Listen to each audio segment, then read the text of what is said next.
What a ride, I exclaimed as Riverdale's last episode of the season concluded. Riverdale has always been a distinct and funny show. But Season 6 took us on a journey across realms and parallel universes, concluding in the most unexpected way, and in a decade we never imagined we'd see our Riverdale characters in. Riverdale's finest banded together after a supernatural struggle with Percival Pickens in the hopes of preventing Bailey's comet from crashing down and wiping the deadly town off the map. While things appeared bad before the accident, their survival strategy actually worked out rather well. Archie's invulnerability and hero complex have been valuable advantages to Riverdale. Yet they played only a minor role in preserving the town. In reality, he was compelled to set aside his heroics to allow Cheryl and Veronica to shine and save the day. Therefore, merging Cheryl's unique childhood into the magical realm was a wise move by the show's creative forces. And Veronica, who had felt like an outcast for the majority of the season and battled to find her purpose, recognized that the talents she was given were really useful in preventing the comet. She was able to steal everyone's abilities via a blood contract before transferring them to Cheryl with a fairly passionate kiss using her kiss of death. Cheryl was hoping to summon enough strength to utilize her pyrokinesis talents to melt the comet. When it comes to rescuing the globe, it's not queerbaiting, okay. The strategy wasn't perfect, but it explained why the Riverdale main characters obtained powers in the first place. And as a last-minute Hail Mary, it was their best alternative. Everyone was hoping for the best but bracing for a collision as Cheryl levitated to the comet in true Wanda fashion. Then it sort of worked. Fans understand that Archie, Betty, and Jughead survived in a post-comedy scenario. But saving the world came at a cost.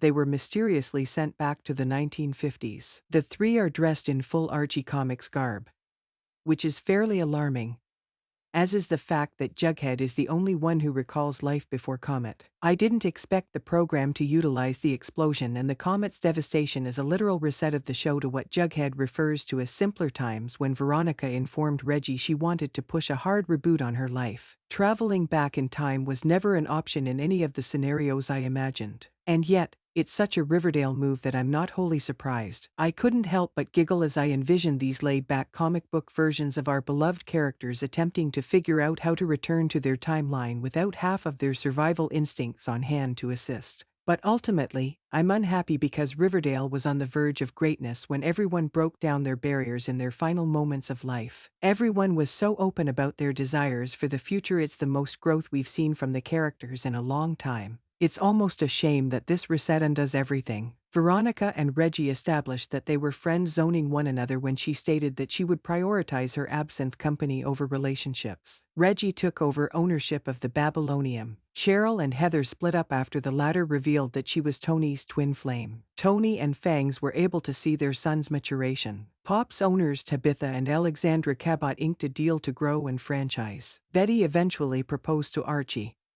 and they decided to marry. Betty is gladly walking into the light, which suggests that the series is finally letting go of the dark Betty serial murderer fixation. We were on such a roll that it's a real tragedy that we're going to lose steam heading into the 7th and final season. Instead of moving forward, we're going back and reversing all of our accomplishments in order to pay some sort of tribute to the series' underlying motivation. And it appears that we are not only traveling back in time, but also returning to high school. Both Archie and Betty, who are still looking at each other through their bedroom windows in a hint that assures #Barchie's romance survived the rocky journey, are dressed for high school. We know Jughead is busy writing the tale we're watching unfold on screen.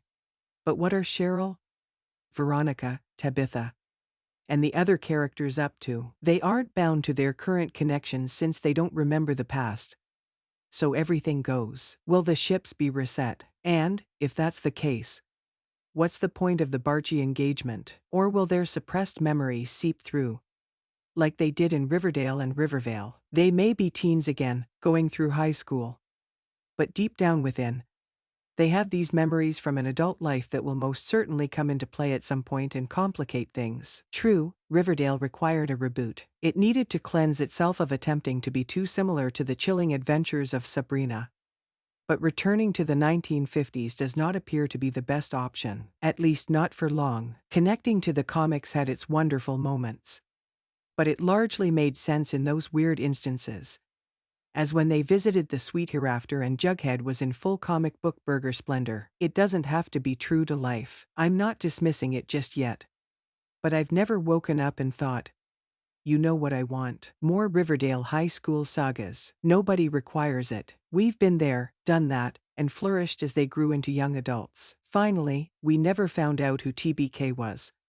And I'm not going to rest until we find out. Are we simply expected to quit caring about this huge narrative that touched Betty in ways she couldn't have predicted and brought her to a point of clarity where she was finally done punishing and blaming herself for all the darkness in her life, and instead chose to be happy? It's infuriating. Thank you for watching. Please don't forget to comment, subscribe and give us a like.